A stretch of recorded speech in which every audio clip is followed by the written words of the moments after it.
Welcome back, students. This is the fourth part of chapter 3, migration. Now in this part we will study about the impacts of migration on the source country. What is the social cultural impact? Let's read the positive impact first.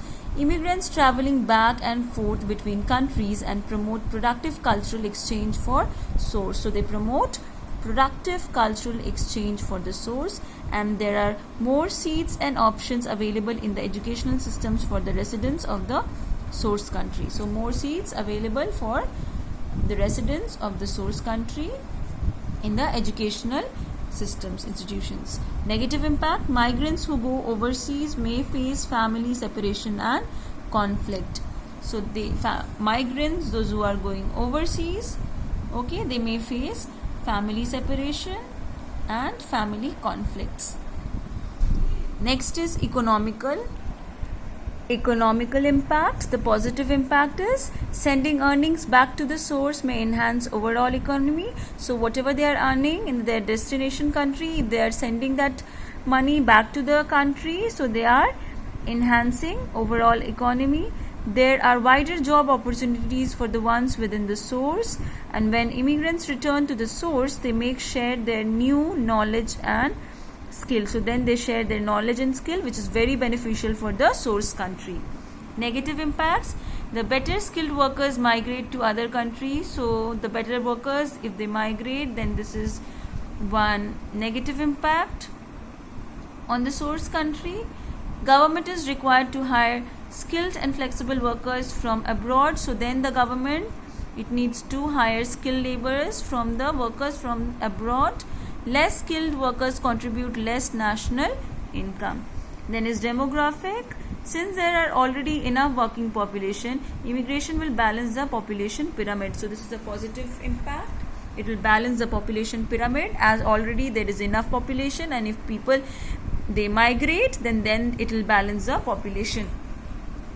Balance in population structure will lead to economic growth. So then there will be increase in economic field, or economic growth will happen. It slows down population growth, and then the growth in population will slow down. Negative impact: less skilled workers lead to a slow pace of development. So if there are less skilled workers, then the pace or the speed of development will also be very slow. Environmental impact: positive impact is more space and supplies are available for the residents of the source. Now when people have migrated, the people who are now left behind, now they have more space and supplies. Okay, resources are used lesser. Okay, and less population will reduce construction and manufacturing, and thus will produce less pollution. Whereas the negative impact is transportation that is used for migration causes harm to environment, is very hazardous for the environment. Next is brain drain. Now what is brain drain? This is the process by which a country, it loses its most educated and talented skilled workers to other countries through migration. So what is happening here? Workers who are very educated and talented, so talented, skilled and educated workers, they migrate from their country to another country. Okay, and in this process the source country, it loses its skilled workers, and that is known as brain drain. This trend is considered a problem. Why? Because when the most competent or most skilled and talented workers, they leave the country, then they are denying their parent country of their contribution, and that talent is contributed to the economy of the country that they are settling in.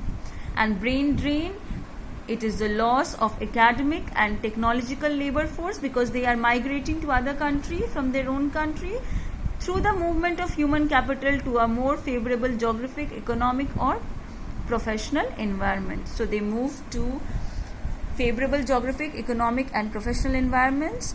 More often than not, the movement occurs from developing countries to developed countries or areas. So the movement is generally witnessed or noticed from developing countries to the developed countries or areas. Now, the main characteristics of brain drain are: engineers, medical personnel, scientists, and other skilled persons tend to move to places with better growth opportunities. The movement of people is comparatively higher from developing countries to developed countries, as there is more scope for individuals to succeed. So people from developing, they move to developed countries. When there are better educational systems and infrastructures in a country or a state, it is bound to be attractive. So these facilities, that is better educational facilities, systems there, institutions there, and better infrastructure there, so these are the attractive aspects, okay, which lead to the migration.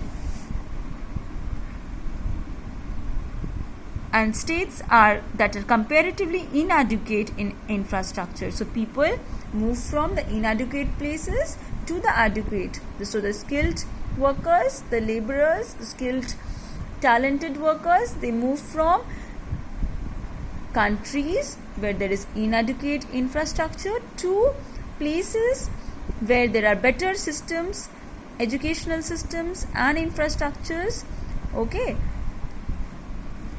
Hence, many students often leave their homes to places that offer them better educational opportunities. And this is the chart that is showing the main reason for brain drain. If you can see, career prospects 66%, social injustice 60%, compensation 54%, study and stay on 30%, safety and security is 28%, politics 23%. So these are the percentages. Study and return 19%, livability is 12%. Then countries with the highest brain drain, these are the names of the countries, and here they have mentioned numbers, students going abroad per year. So for China, India, Republic of Korea, Germany, Japan, it is 54,500, Germany it is 77,500. Likewise for the rest of the countries they have mentioned.